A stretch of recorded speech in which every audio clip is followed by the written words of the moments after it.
In absence of my co-counsel, Mr. Anthony Coleman, I want to respond most immediately on behalf of the family to the statement recently released by the Hunt County prosecutor, Mr. Walker. He's basically stated that he doesn't have the file yet and he can't respond to questions. A prosecutor is responsible. They have investigators in that office who's responsible to coordinate with the Texas Rangers. This is not the Texas Rangers investigation alone, but it's the responsibility of the elected prosecutor of Hunt County to actively participate in this investigation, to lead and direct the Rangers, not to simply sit back.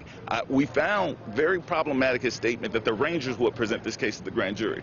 Absolutely not. His office will present this case to the grand jury through the Rangers. And we, furthermore, of course, expect his office to reach out to this family.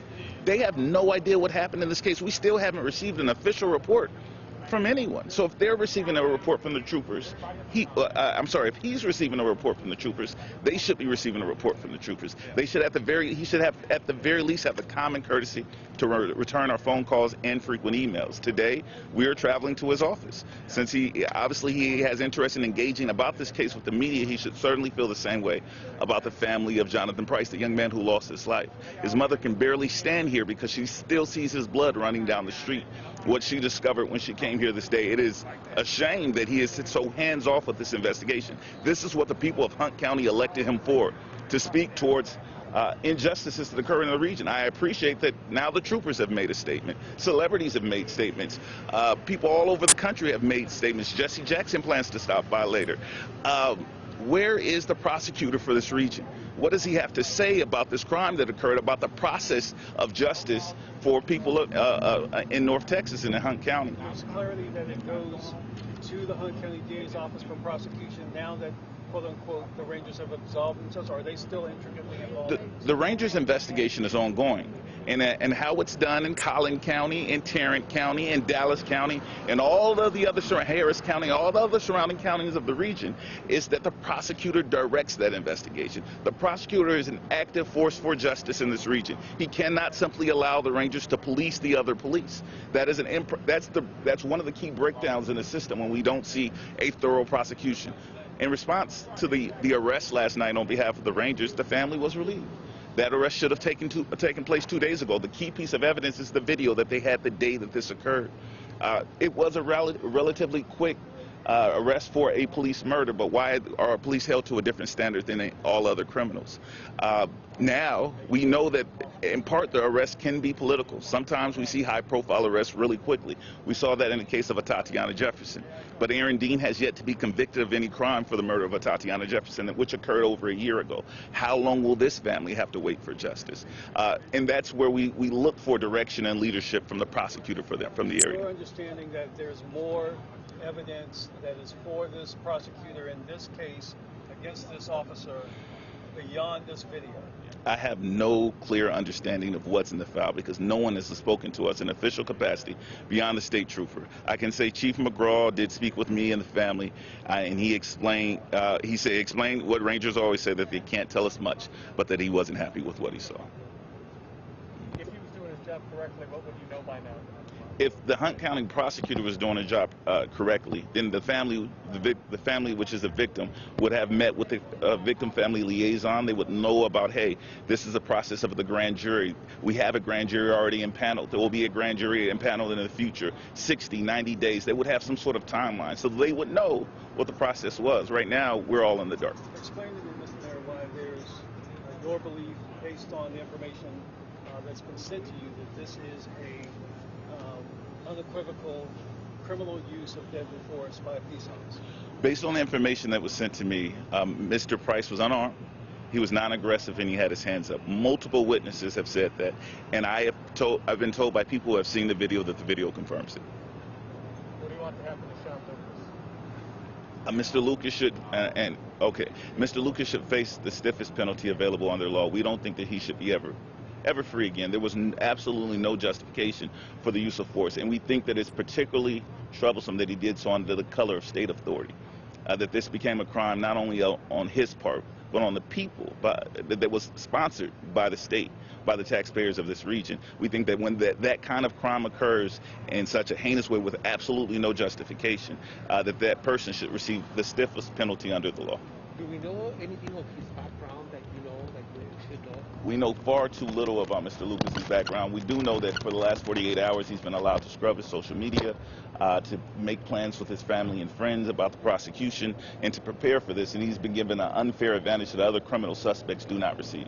Is he in custody right now? Or he is in custody currently. He moved because he can't be in the same jurisdiction in which he presides, so he was moved to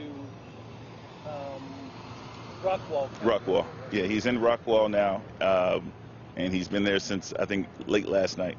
Can you speak to, if you will, from a social standpoint, to see this community rally around your client's son, the victim in this case? You've seen these civil engagement, you've seen protests, you've seen marches. Speak to what you saw here last night for this entire community. Last night there was a cross-section of members of this community, working class, lower class, middle class, upper class. There was black, there was white, there was Latino, and they were all speaking with the same voice. There were people who disagreed politically, but agreed that an arrest should be made. And in fact, that community specifically demanded that arrests be made last night. And I believe it was the power of their voice that had the quick result. Surprised by that? I know that people's voices are powerful. Anytime communities stand up like we've seen all over the country, things actually begin to change. Were you with the family when they heard the news? We were, yeah. Can you kind of paint a picture of how that was received?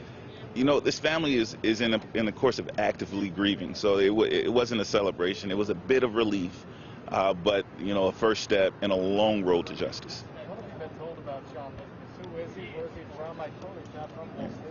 Yeah, the only thing we know, or the only thing that we're told, is that he's not from Wolf City, and that's from the community of Wolf City. Beyond that, there's been so little information shared about this officer, and no information shared in an official capacity about who he is, what department he even works for, where he came from. There's a lot of question marks there.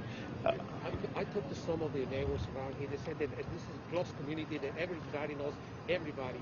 They said that they don't know this guy. They said that it's been months at a job, and they will be with more experience. The end will be different. What do you think about that? I can't speculate on what might be. I know what was, and I know that this city still has a responsibility, particularly the mayor, who was not present among the many diverse faces last night, and the family was specifically disappointed by that. I forgot I know the answer to this. Do you still want to see the video, and do you want the public to see the video? I want to see the video. With the arrest having been made, those videos are very difficult to see in the public eyes. It's hard for the family to unring that bell. If having families have regular access to that video requires their public release, then we want to see the video released publicly. But the truth is, we have no voyeurism for violence, and we don't want to see that spread across the internet. Is there anything that you have heard or seen at this point, Mr. Mayor, that suggests that officer was responding using deadly force to combat a threat against him, to use that taser and his firearm? Because that was initially, we were told that was the reason why he opened fire on this man. From the multiple witnesses that I've heard, from the multiple people that I've spoken to who have seen the video, at the time that Mr. Price was shot, his hands were up. At the time that he was tased, the worst that I've heard is that he turned around and he was leaving, possibly evasion, and it's not proper to use any form of force in that situation. What the term the Rangers use, objectively reasonable. I've never heard that term before in a legal criminal investigation. To you, what does that say? What does that mean? It's actually a qualified immunity standard, and the nation has been having a conversation about qualified immunity. The standard is of a reasonably objective police officer, and this is the Rangers' opinion that he doesn't survive qualified immunity. He objectively did not operate as a reasonable police officer. Thank you very much. Thank you. My son didn't deserve this. He really didn't. He helped everybody in this community and had a big heart, spirit. Whatever he wants to strive for, he try to get out there and do it without anyone telling him how to do it. He knew how to do it. When did you hear the news, and what did they tell you, and how did that play out last night? It was something just came up, uplifted me, since I know that he's locked up for my son's murder. And I got some sleep after that, little rest after I heard and saw that he was locked up. They had got him. When you saw his looking for the first time, the officer's face, what was that moment like for you? I just want to reach out and, you know, just hold on to him. Mm-hmm. You know, not in a spiritual way, but Violent way. violent way, you know. But he didn't have to shoot him. I know they was trained to do more than just, you know, tasing and shooting. And with him being up against each other, you know, they could have wrestled or whatever, but they didn't. He turned around and shot him close up. That's why I say he did deserve that. He really did. What do you want to happen to Sean Lucas? Oh, man. Am I supposed to say this? You can say what you want. You get to have feelings about this. Justice. I want to see him Justice. have justice. Just justice. And just let him feel the pain that I'm feeling. If he turned himself in or he wasn't hiding or nothing like that, his guilt was eating him up. I feel that. And when you say that you want justice for Sean Lucas, with that police officer now behind bars, what does justice mean for you? Don't let him out. You know, let him go and get what he, you know, take his life. He took a life, take his life, the way I see it. But the right way. That's right. You know. Ms. Lewis, can you speak to the community that has surrounded this family that I saw here in this community yesterday? Talk to us about how you felt about all of this.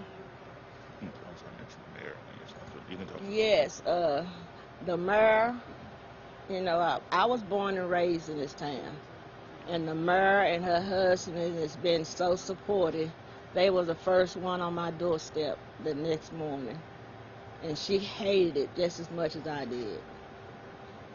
You know, they had hired him to come in and help clean up the city. You know, he was doing this, working for the city, trying to clean up. Every day he was on that job. He ain't never had a job where he punch in. He was always working for himself, you know, trying to build him a business. That's all he said. He wanted his own business and body training. You know, that was he was striving for. What do you want people to know about Wolf City, Texas? Wolf City is a nice person. I mean, a nice town. I've grown up, went to school here. My mother has, everybody here is so sweet. They love my mother, you know. And since I'm the only girl, I'm trying to get strong to be there for her. But she knows my condition. She tries to help me out when I know she can't help me, you know. What do you think But Jonathan would have made of all the people marching down the street last night? about the motion down the street, What do you think would have made of all the people showing up? he wouldn't want that. And you know, his cousin and all his friends there, he's going to be out there trying to save another life, you know, from that happened to someone else. And it could have been my relative, someone right here in town that's growed up with him. And I call them all my kids when they came over and played games, you know.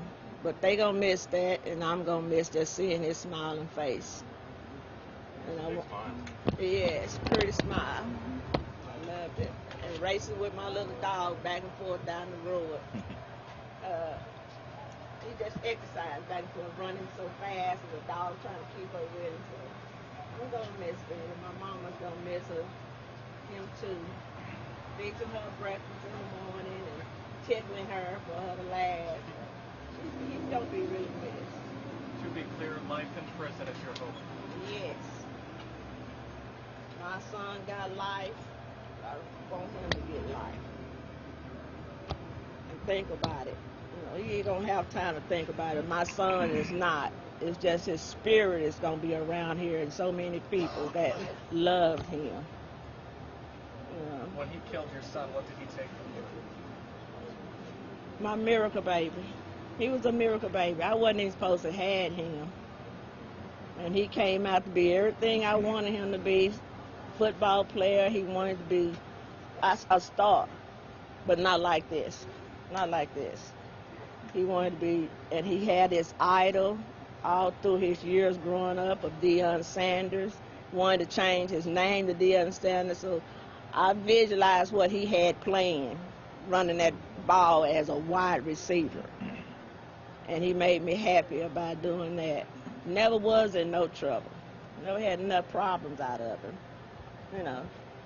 And sometimes, I don't know, if I wasn't in my predicament and my mom down and out, he wanted to come down here and help me and my mom.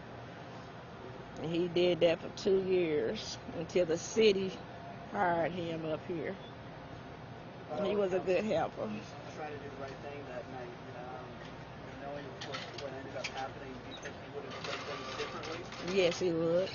Yes. He would have did a whole lot difference. No, we don't stop. That's it. All right. Thank you, Okay. guys. Thank you. Thank